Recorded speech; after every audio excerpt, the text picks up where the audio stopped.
大家好，今年端午節咧，我又抽起條筋咧，又想包下，學人包下鹹肉粽。大家見到呢個面盤啦，係咪好熟面口啊？係古董嚟嘅。我有一個老人家啦，就大約60年前啦，喺香港咧移民過嚟嘅時候帶嚟嘅。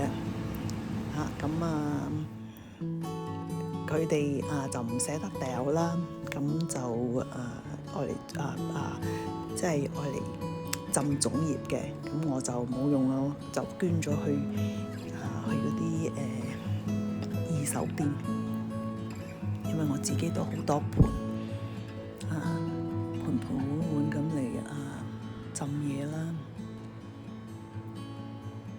咁對上一次咧，就係大約係應該係2年前定3年前咧，就包過一次粽。咁嗰陣時咧就好多幫手嘅。咁今次咧就我自己一個人包啦。咁我老公咧就喺度暗暗沉沉，又話：哎呀，叫佢哋一個二個嚟幫手包啊嘛！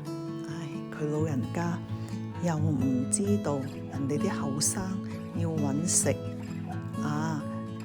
個新抱又要啱啱個仔係幾多歲未夠1歲，唔使湊仔喺屋企嚟幫你包粽，咁有神心。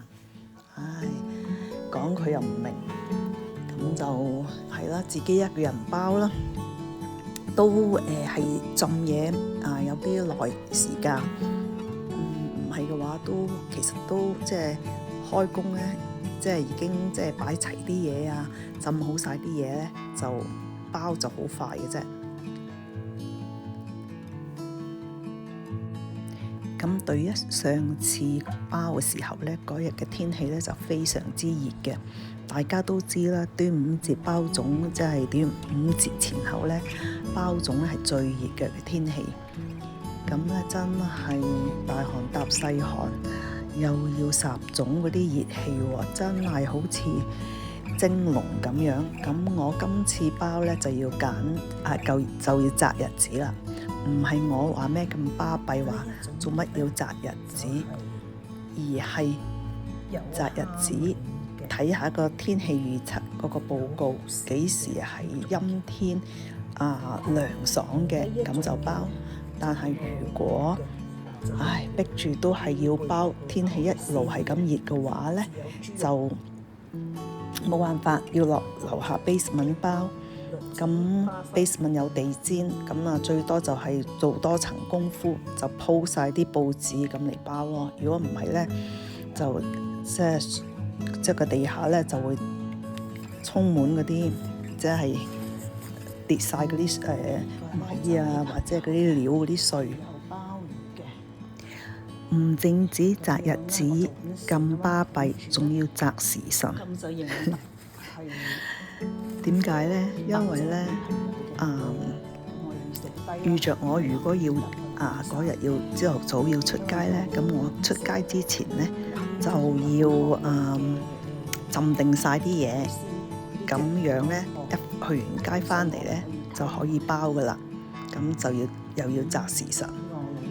咁咧當天咧嗰個天氣咧我哋都幾好，即係包粽之前嗰幾日咧都係陰天落雨，嗰日仲係橫風橫雨添啊！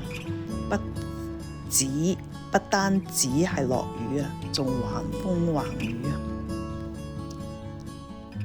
咁我包嗰種粽咧就係即係大家鄉里嗰啲鹹肉粽啦，又可以叫做台山開平鹹肉粽。咁我記得咧細個時候咧，我亦食過咧我阿爸鄉下嘅粽，咁佢哋咧就叫做枕頭粽。咁咧點解咧？因為佢好似個枕頭個 size 好似個枕頭咁大嘅，咁就唔係大人枕頭嘅 size， 係細路仔BB 嗰個枕頭嘅 size， 裏邊好多餡，有乾魷魚啦、蠔豉啦，真係數不勝數。咁一隻粽咧就可以4、5個即係4、5個人咧可以分嚟食嘅，非常之好食。咁我今次咧亦都係想擺啲蠔豉，但係咧我就冇買到蠔豉，咁就咧我就用咗西人蠔豉。咁西人蠔豉係乜嘢咧？就係 smoked oyster， 都唔差㗎。咁就又襟放啦，咁就唔需要買嗰啲乾貨蠔豉。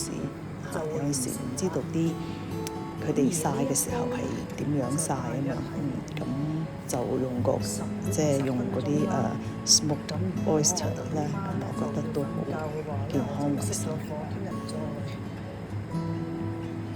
咁我今次咧就係一共咧就包咗36隻粽嘅。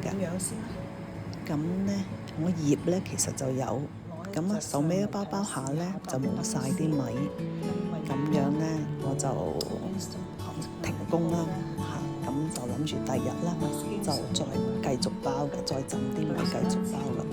咁咧就個摩打停咗，即係我隻手個摩打停咗啦。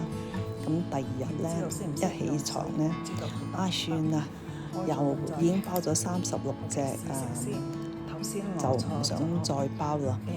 洗晒啲嘢佢，因為已經有洗晒啲嘢啦，昨晚即係唔係而家昨晚係當日嘅昨晚咁樣咧就個摩打又停咗，咁就算啦，留翻下次再擇日子再包啦。其實呢幾日都陰天㗎，今日都陰天，咁再睇下邊一日日子適合再包。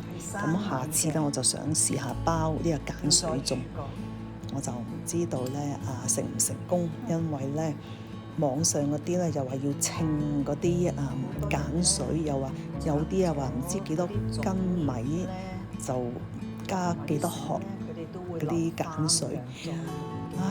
我又係即係我自己又冇話量，即係量米㗎，求其咁揾個兜揦扎米落去，知道咧浸啲水浸過咧滿晒啦，就係啦。咁所以咧就到時決定加唔加鹼水啦。但係加鹼水咧就會好食啲咯，個粽。咁我就會諗住整係豆沙粽咯。